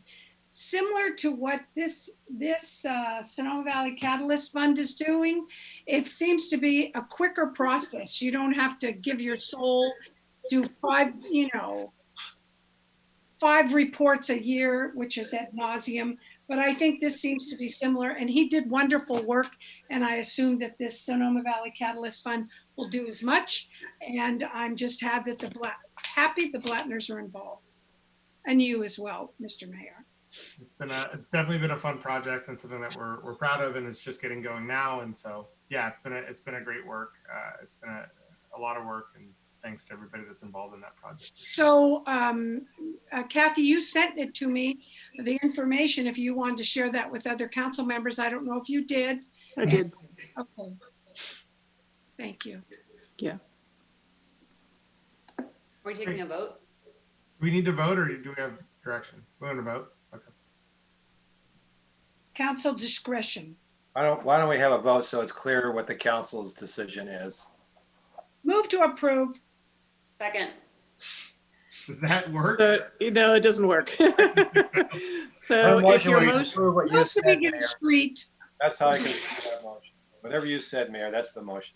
so what I heard what I hear, We need a majority of council. motion to continue on with the same treasure artist and you know, the honorary titles that the council produces, that the alcalde, the treasure artist, and whatever other ones we appoint will continue on for the 2021. And I will second that then. I guess that's my motion, and we got a second, and we're set. Can we get a roll call vote, please? Councilmember Agramonte, Aye. Vice Mayor Henley, Aye. Councilmember Harrington, Aye. Mayor Harvey. Yes. Thank you. The Okay, motion and- carries. Mayor Harvey, I think what I'll ask is I'll ask our city clerk to prepare a letter to the recipients under your signature, letting them know that it'll be extended and the action of the council. There was a suggestion by Vice Mayor Hundley, and I want to see if there's support to look at both these programs. The treasure artist really is reviewed, you know, has historically been reviewed by the CFAC. I don't know when council's looked at that recently. The alcalde, I think we did a review and update that of 2 years ago, I think, maybe 2.5, but Well, um, it came up because there was an interest in changing some of the procedures, but the council hasn't really had like a, I would say, a more historic look at it and like a discussion of its purposes. That was more of like strictly about like a procedural thing that resulted for something specific that had happened. yeah, if there were a variety of things that were looked at, but again, it's full council. I just want to say that it was freshened, I would say, maybe that's the word, a couple of years ago on some of the logistics. But happy if council wants, I just want to be clear. So if there's support from council to bring it forward, then we can put it on the long range agenda. Are we authorized to agendize things tonight? Brown Act allows you to put some item on a future agenda, yes. And I think it's within the realm of this discussion too. I'm supportive of having the conversation about it and just kind of overlooking the program. It's something So that's part of the motion. Maybe direction of staff. there's separate motion or I mean, again, I've heard from 2 folks. I didn't hear from a majority of the council. So I'm just looking for a clear direction. If Madeline or Amy are supportive too, then we'll bring it forward. That's great. Yeah, I'm supportive. Okay, great. Then we'll go ahead and put that probably on first quarter of 21. We'll look at trying to slide that in. Perfect. Okay. Well, just on a timing thing, I mean, I don't know if there's any rush for it. I did the city manager search and stuff. It would be here in the summer when everything starts to. I just don't see a rush to do it. Okay. Okay. Yeah, we wouldn't be appointing till winter next Yeah, year. we have till December, basically. Okay. So it could be summer, fall. What 2021 is going to be like. So. No, we don't. We'll just put it up. We'll put it on the 21 and because we have a long range calendar and we'll list it there. And just be clear, all call day and treasure artist. Yeah. Okay. Yeah. Great. Thank you. Thank you. All right. Beautiful. On to item 6.5, presentation of the merger of Redwood Empire Municipal Insurance Fund with the Public Agency Risk Sharing Authority of California to create California Intergovernmental Risk Authority. City insurance. Great. Thank you, Mayor Harvey. Sorry, Assistant City. Yeah, so looking for if Sue Casey, our Assistant City Manager, is brought forward, and then she's going to, is Amy on? Sorry, is Sue on? Here she is. Okay. So Sue will take lead on this item.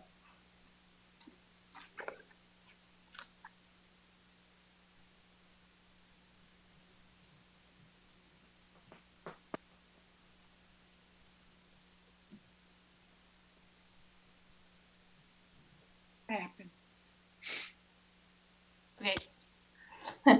Good evening, Mayor Harvey and council members. Tonight we're presenting information on the merger of the Redwood Empire Municipal Insurance Fund, or REMIF, with the Public Agency Risk Sharing Authority of California, also known as PARSAC, to create the California Intergovernmental Risk Authority. And so rather than purchase insurance to a commercial insurance carrier, the city of Sonoma participates in an intergovernmental arrangement through which a group of cities contribute to a shared fund that pays for liability and workers' compensation claims and provides risk management services. That fund, which is referred to as a joint powers authority, allows 2 or more like entities to pool funds to pay for claims. The city of Sonoma is currently a member of the pool named the Redwood Empire Municipal Insurance Fund, or REMIF, which represents 15 small to medium-sized cities. REMIF was formed in 1976 with a mission to provide workers' compensation coverage in response to increasing and unaffordable commercial rates. And then the coverage was expanded in the mid-1980s to include liability coverage and other services. And tonight we are very pleased to have Amy Northam, the General Manager for REMIF, to provide more information and details on the merger of REMIF with the Public Agency Risk Sharing Authority of California, also known as PARSAC, to create the California Intergovernmental Risk Authority. So I'm going to turn it over to Amy. Thank you, Sue. Thank you for the introduction. So my name is Amy Northam. I'm the General Manager of REMIF, and I'm here to discuss the merger of REMIF with another organization just like us to create a new organization called CIRA. So I'm kind of going to do a who, what, when, where, why type of presentation. And then I certainly welcome any questions at the end. So as Sue mentioned, rather than purchase commercial insurance through a commercial insurance carrier, Sonoma's actually partnered with 14 other cities and towns to pool their money to pay for liability and workers' comp claims. So the cities contribute to a shared fund or a pot. They collect all the money from all of the members and pot that money and use that money to pay for claims. This fund is commonly referred to as a pool. So Sonoma is a member of the pool called the Redwood Empire Municipal Insurance Fund. And REMIF is governed by a board of directors comprised of members of the pool. So each one of our members has an equal vote at the table. And also, as Sue mentioned, public entity pools are fundamentally different from conventional insurance. The primary purpose of a public entity pool is to manage and reduce underlying risks to the benefit of all of the members, while commercial insurers exist primarily to finance losses and primarily to make profit. So what is REMIF? REMIF is a public entity pool representing 15 small to medium-sized cities and towns. We're in 5 different counties in Northern California. We're in Napa, Sonoma, Lake, Mendocino, and Humboldt County. Generally speaking, we run up and down the 101 corridor. We were formed in 1976 to provide workers' comp coverage. And in the mid-1980s, we expanded coverage to include liability and some other lines. And many other lines have been added since that time, including the REMIF self-insured health plan. PARSAC, like REMIF, is a public entity pool, but they represent 34 small to medium-sized cities and towns. And they actually have 1 fire district as well. They were formed in 1986 to provide liability coverage, and then coverage was expanded in 1990 to include workers' comp. So we started with workers' comp and expanded to liability. They started with liability and expanded to workers' comp. They have other lines of coverage as well. The main difference between us as far as our lines of coverage is PARSAC does not offer a self-insured health plan, and we'll talk about that a little more later. REMIF and PARSAC provide that pooled program for liability, workers' comp, and then for group purchased or for property, auto physical damage, cyber liability, crime coverage, we group purchase that. So we get together and purchase a commercial policy for those. The pools are actually incredibly similar. They have a similar philosophy. They both believe in focusing on financial stability. Both boards have a conservative funding and investment philosophy. They share a similar philosophy to have discussions with the members that are both constructive and collaborative. They encourage participation from the members and balance the members' individual interests with those of the whole pool working towards a greater good. We also have similar culture. We both believe that the pools are member-owned, member-governed, and member-driven. Both exist to serve its members. They are similar in that they both serve medium to small-sized cities and towns, and they share a similar footprint in Northern California, although PARSAC does have presence throughout the entire state. For example, REMIF has St. Helena and the city of Sonoma, while PARSAC has Yountville and Calistoga. So given the similarities between the 2 agencies, REMIF and PARSAC have explored a strategic partnership. When we started down this path, the strategic partnership could have been anything from sharing training resources to a full-blown merger. And what has resulted is the boards of both entities have directed the merger of the 2 organizations. But rather than one pool merging into the other, rather than PARSAC merging into REMIF or REMIF merging into PARSAC, we're actually creating a new pool or a new public entity called CIRA, and the members of both pools will actually feed into CIRA. So why would we do this? If I were to summarize the reason that we're doing it, it's really to add both depth and breadth to the organization. And the side benefit will be a savings, hopefully, to both entities. There will be great benefits in sharing resources and sharing expenses and drawing on our strengths. There will be built-in succession planning. There will be more robust and stable programs, as well as more training resources. The intent is to eliminate redundancies and actually to add redundancies as well. So, we are working, both entities are working and both are doing actuarial reports, both are doing audits and hiring financial auditors. So if we can eliminate some of those costs, it will ultimately save the pool money. At the same time, we're creating redundancies in our staffing and in our programs as well. We'll also have economies of scale growing from 15 members to 50 members. And while a merger could have a realized savings to both pools, the intent is to have long-term stability and sustainability. It is not for savings. We would really add depth and breadth to the agencies, and the singular goal, again, is to better serve our members. While the intent is really to merge the liability, workers' comp, and property programs, there's also an interest to have the self-insured, the REMIF self-insured health plan remain under the care, custody, and control of REMIF, at least for the time being. So we'll keep REMIF off to its side. There was an interest from the REMIF board to have the REMIF healthcare plan remain under REMIF, so we will do that, and then merge the other programs. So the documents that you will be presented at the next city council meeting reflect exactly that. You'll have a set of documents to create CIRA and a set of documents to allow REMIF to exist for purposes of the health plan. So what's the financial impact? The merger will consolidate the operations and expenses of both pools. CIRA will work towards eliminating those redundant expenses, those duplicative expenses, the actuarial reports and the financial audits. Consolidating operations will also achieve greater economy of scale and improve service delivery. We'll be in a position to leverage our larger size for better services and better rates and better coverage with service providers and with our excess insurance. A larger organization will also result in more predictable funding and more stable funding, which will reduce the likelihood of assessments. And the merged organization will be more fiscally viable and provide greater long-term stability and sustainability. However, as I mentioned before, we're not merging to save money. We hope that that's a byproduct, but the intent is really to create more stability and sustainability. So this will happen on July 1st of 2021. We have been directed by both of our boards to proceed with the July 1st, 2021 date. That's actually a very aggressive timeline. So we're working very actively towards making that happen. And again, we're not presenting the documents at this meeting, but at the next city council meeting. And there'll be one set of documents for CIRA to approve the creation of CIRA and one set of documents to allow REMIF to continue to exist for purposes of the healthcare plan.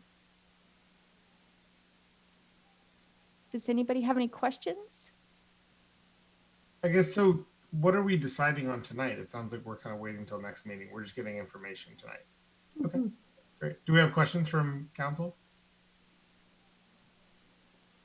All right, seeing none, I'll go ahead and move it out to public comment. And seeing no one rise, I'll go ahead and bring it back to council. So I'll just say, I mean, I think this makes a lot of sense. I mean, the way I understand insurance, which is at a very, very base level, but it's, you know, as we broaden the pool and we have more people in there, the risk decreases in terms of total loss and things like that. So that maybe you can get some cost savings. It makes sense to combine them and be able to eliminate redundancies. And it also kind of broadens the amount of money that can be drawn from if you have a total loss and the rest of it. So it kind of adds stability to that pool for all the members involved. I'm very glad to know that we're part of a public and kind of all municipal insurance organization. I had spoken with an individual, a member of the public previously, and they were concerned around what our insurance was because some of these insurance companies also insure things like oil companies and the rest of it. So it's nice to be involved in a public utility like that. And, you know, I go up to Tacoma fairly often and almost everything that they have there is public utility, right? Like all their garbage is public utility, their electricity is public utility, their cable is public utility, all of that. So it's kind of nice that we have at least one of those, which I think are run with often with a bit more transparency and often with a bit more efficiency as well. So I'm supportive of this. I think this is an interesting idea, and it's nice to get a history of REMIF and get a better understanding of how that organization came to be and kind of where we are now. So I think it makes a lot of sense. I think it's a smart move and should add stability as well as save money. So win-win. I have a question. Is there any thought that there's going to be any cost impact to the existing members of either agency, but more importantly, REMIF, because that's what we are. There's no, if you're asking, will costs go up on 7/1 of 21? I can almost guarantee that they will go up on 7/21, but that's going to happen regardless if we merge with Parsac or not. Our claims are going up, property insurance is going up, workers' comp is stabilized, but we do anticipate increases in liability and in property. But yes, we do anticipate a fiscal benefit for this, and long term that will hopefully be a reduction, because we're going to be eliminating a lot of redundant services and that we're doing right now, a lot of operational pieces that we're both doing. So if we can combine those operational expenses, it will cost less money to CIRA as the whole pool, because those costs get spread out between 50 members instead of REMIF's costs getting just spread between 15 members. Totally, that makes sense. And since we have someone that understands all of this, has the fires had an impact on the costs that you all have had to spend on property insurance and things like that? Yes, unfortunately, REMIF did have, one of our members did have some losses this most recent fire. We had some losses last year as well. The 2017 fires, we only had a small amount of losses. So as big as that fire was, it wasn't as bad. So yes, unfortunately, we did have some losses, and that will affect our property renewals. I'm hoping it won't affect them significantly, but I have to be realistic as well. We will see rates go up. Totally. Thank you. Yeah, absolutely. Comments from other members of council? Mayor Harvey, if no other sorry. Madeline's trying to make a comment. Oh, so I accept this presentation. It sounds like a good idea. I cannot share as eloquently as our mayor, but I do feel that it's very good. With you. Mayor Harvey, maybe if I could just make two statements before council maybe moving to a vote. I want to thank. Have we done public comment? Oh, we did it, but there's nobody here. Oh, okay. Then I have one comment after Kat. So I just want to thank Sue Casey, our assistant city manager, and Kathy Lanning, our administrative services manager, who sit as board members on REMIF, and it takes quite a bit of time. And I also want to acknowledge that Amy, we've been very lucky since Amy came on about 3 years ago now or so. Amy has just been a breath of fresh air, brought a lot of new protocols and best practices to REMIF. Prior agency was on the Parsac board for 8 years. It is a very well-run organization, creative. So this has been, I was really delighted to hear about this merger, because I think it really will provide everything that Amy says. I'm excited for both organizations to have this merger, and I want to thank our staff's team and Amy's team. It's a lot of work to do what's being done. And I also just want to clarify one thing. We're bringing this forward now so that there's questions, and at the next meeting, you will see the JPA agreements on consent.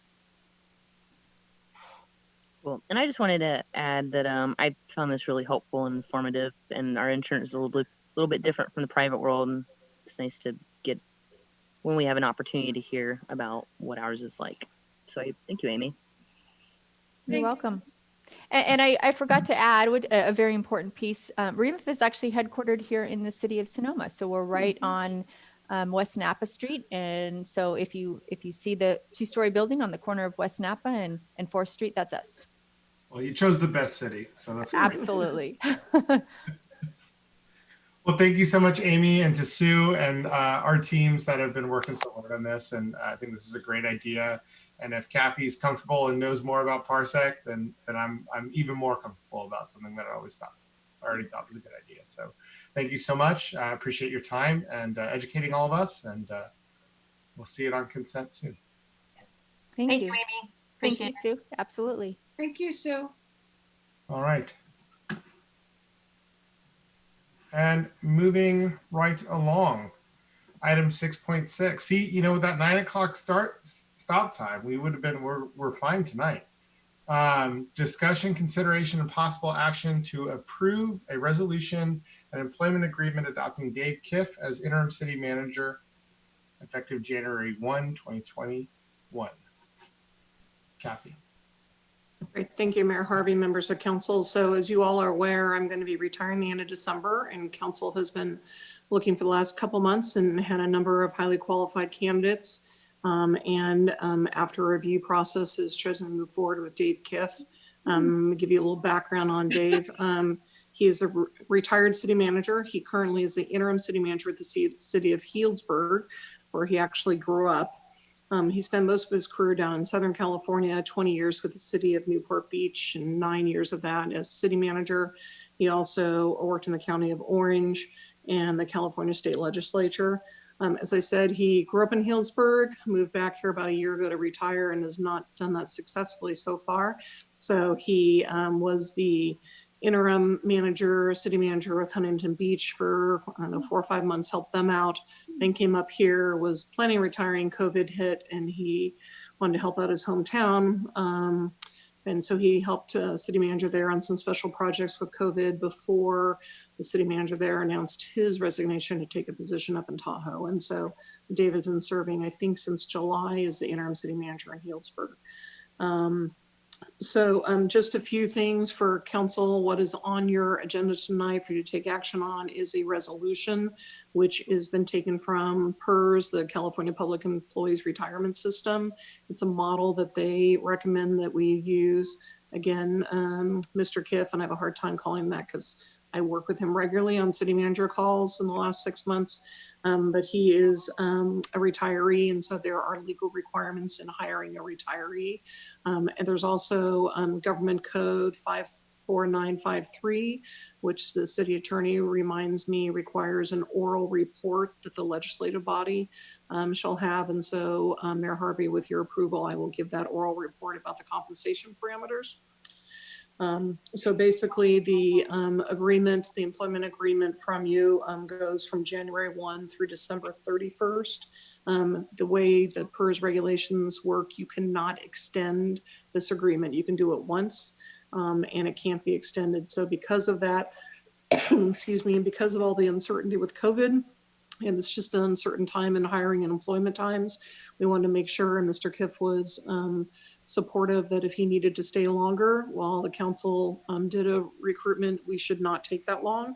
Hopefully this recruitment will be ready and you'll have a new permanent manager in place sometime probably midsummer, late summer of 21. But in case Mr. Kiff is willing, the agreement lays through December 31st. And again, he can only stay in place while there is an active recruitment in place. And this is how it works when you have a city manager vacancy or department head vacancy. It is an hourly rate of $91.90 per hour. That is my current salary taken into an hourly rate, and that is what is required. You can't pay Mr. Kiff any more or any less than what is on the current your current published salaries, and he will receive no benefits.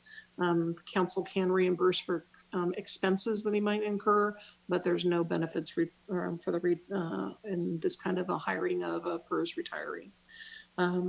So with that, I'd be happy to turn it to the mayor. I will just say, having worked with Dave in the last 6 months, I think one unique piece of hiring an interim is he knows Sonoma County, has been working with us on COVID and homelessness and emergencies, and worked the Walbridge fires, and some of that is a unique set of skills that isn't always available.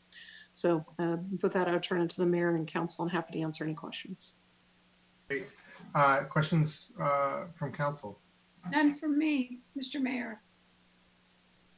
I'm seeing and hearing none. I'm going to open it up for public comment.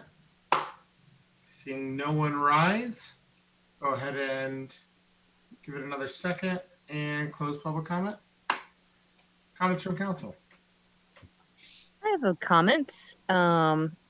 I know from my professional role that it's a very tough market right now for hiring these chief executive positions, and I feel very lucky that that we had a pool of good candidates, and that David Kiff has already been here in Sonoma County and has experienced Sonoma County's some of their challenges, and I think that we're going to be in great hands while we have time to search for our permanent. And I'm glad that we have a little bit of time so we can keep looking until we find the right person. But I'm excited to meet Mr. Kiff, but of course I'm sad about all of this because it means that Ms. Capriola is inching towards retirement.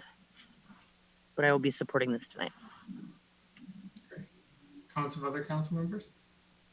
I think, we were lucky we had, for a small town, we had an incredible field of candidates, and it was really hard, even amongst the candidates we had, to select one. I think Dave, with his experience and also connection to Healdsburg, he's from Healdsburg originally, is a great option. And, we're just so lucky to live here and that people want to work here. And I'm looking forward to the good work he's going to do. So I think he's, and I think Kathy and the team she's put together have really cleared away a lot of work over the last 4 years that make it possible for someone to pretty seamlessly take over the reins. So great job on that front, Kathy and others. Councilmember Agramonte? I'm very comfortable with the path that we're taking. Thank you. Great. Yeah, I'd reflect the comments of our previous council members. I thought that we had a really incredible pool of talent that came before us to look at this position, and we're lucky as such a small town to have that. For me, Dave's work with the business community up there and his management of that, his understanding of the county and connections there was really a key factor. And so we're lucky to have them and bring them in.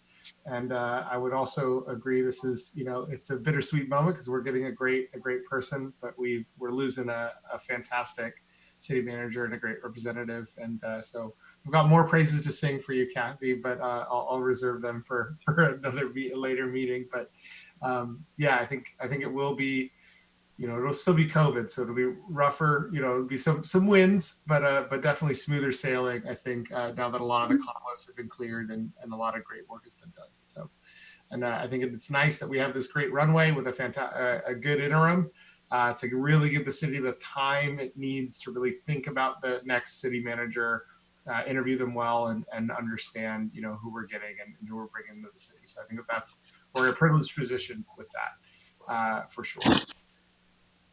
All right, so we need a motion to approve. Yes, need a motion to approve the resolution. So move. Do we read it? Do we have to read it? No. Somebody's got a second. There we go. And we'll do a roll call vote. City Clerk Rebecca Martin. Thank you. Councilmember Agramonte. Aye. Vice Mayor Henley. Aye. Councilmember Harrington. Aye. Mayor Harvey. Yes. Thank you. Carries 401. All right. Awesome. On to item 7.1, committee reports. Any council member comments or reports? No, none. Seeing none. Don't forget to vote. Don't forget to vote, indeed. That's it. City manager comments or reports? Just a few brief updates on kind of COVID related work.